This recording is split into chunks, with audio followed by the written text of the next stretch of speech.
Bonjour à tous, après un petit moment d'absence, on se retrouve pour un nouveau Death Note Dragon Ball Z. Dragon Ball Z n'est pas devenu un monument et un pilier du shonen juste car les combats sont cool. Ce qui fait un grand manga, c'est aussi le fait d'avoir de grands méchants, de grands antagonistes. Et l'univers de Dragon Ball reflète très bien cette phrase, pour ce qui est de mon avis du moins. Dans cette vidéo, nous allons donc voir ensemble les plus grands et marquants méchants de l'univers de Dragon Ball, c'est-à-dire Dragon Ball Z et Dragon Ball Super. Si vous voulez mon avis sur Dragon Ball GT, j'ai fait une vidéo dessus, la playlist en fin de vidéo.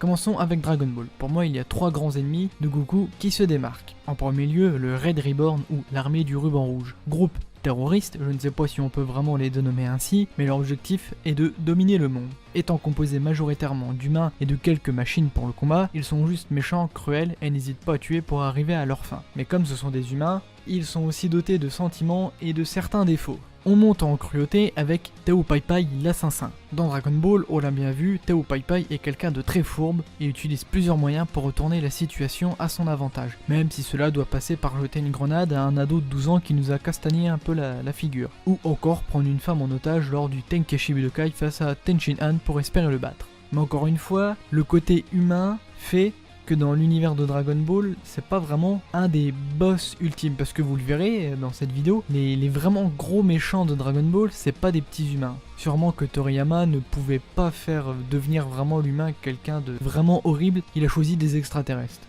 Et nous allons finir Dragon Ball avec Piccolo Daimao.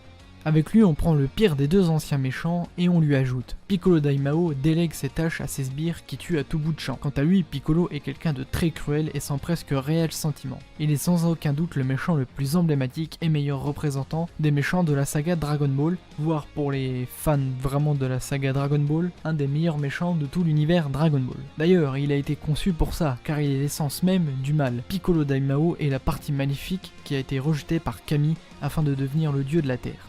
Nous voilà dans le vif du sujet avec Dragon Ball Z. Nos 3 plus grands méchants de la saga, vous les connaissez tous, il n'y a pas à réfléchir longtemps. Le tyran galactique Freezer, il représente le méchant par excellence du shonen. Intelligent, sans pitié, fait régner la peur dans ses rangs, prend plaisir à la torture quand on le défie et surtout génocidaire. Freezer est l'archétype même du méchant, toujours un plan derrière la tête pour conquérir le monde.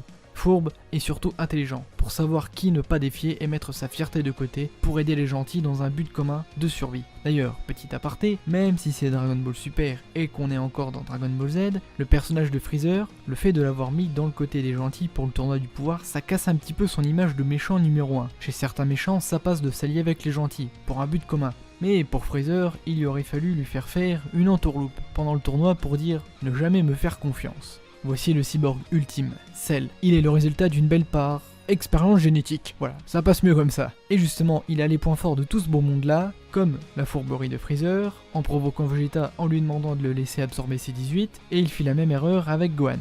D'autant plus que Cell n'est pas vraiment un méchant de la même trempe que Freezer dans le mode conquête ou qu'un Janemba qui est juste débile et casse tout. Du coup, il a juste un objectif d'être le plus fort, mais à l'inverse d'avoir la mentalité d'un héros, il a celle d'un méchant. Et quand il sera le plus fort, il juge qu'il a le droit de vie ou de mort sur les gens. Même si au fond de lui, c'est un être méchant, c'est pas vraiment l'archétype même du méchant ultime. Et surtout, il a des défauts qui l'ont poussé à sa perte, comme l'arrogance de Vegeta. Un vrai méchant, il a tout planifié pour ne jamais perdre.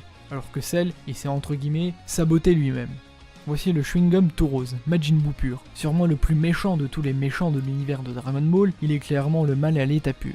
Aucune conscience, aucune intelligence, juste poussé par une envie de tout détruire. Un vrai méchant pour moi, tu ne peux pas le raisonner dans son délire de pourquoi il vit. Avec Kid Buu, tu ne pourras jamais le raisonner. Mais justement, ce manque d'intelligence lui enlève quelques points selon moi. Dragon Ball Super. À part Zamasu, je ne vois pas vraiment de gros méchants, sauf Moro, mais c'est pas encore fini à l'heure actuelle où je fais cette vidéo. Mais Moro aurait, je pense, sa place dans cette vidéo, il a l'air quand même d'être un bon méchant. Zamasu, c'est le méchant qui n'a pas un mauvais objectif en soi, c'est juste qu'il y tient trop à cœur et qu'il décide de prendre un mauvais chemin pour le réaliser. Ce n'est pas un méchant sans sentiment, car on le voit pleurer pendant son combat versus Végétaux. Mais son histoire change clairement des anciens méchants de l'univers de Dragon Ball, car celui-ci n'a pas vraiment une volonté machiavélique de conquérant, mais plus un objectif de paix. Du coup, dans Dragon Ball, nous avons plus de méchants qu'on pourrait retrouver dans notre société, c'est-à-dire des mecs qui veulent juste dominer le monde, mais dans une échelle de moindre mesure. On ne pourra pas les classer dans le top enfoiré et top méchant du manga, mais ils ont leur importance.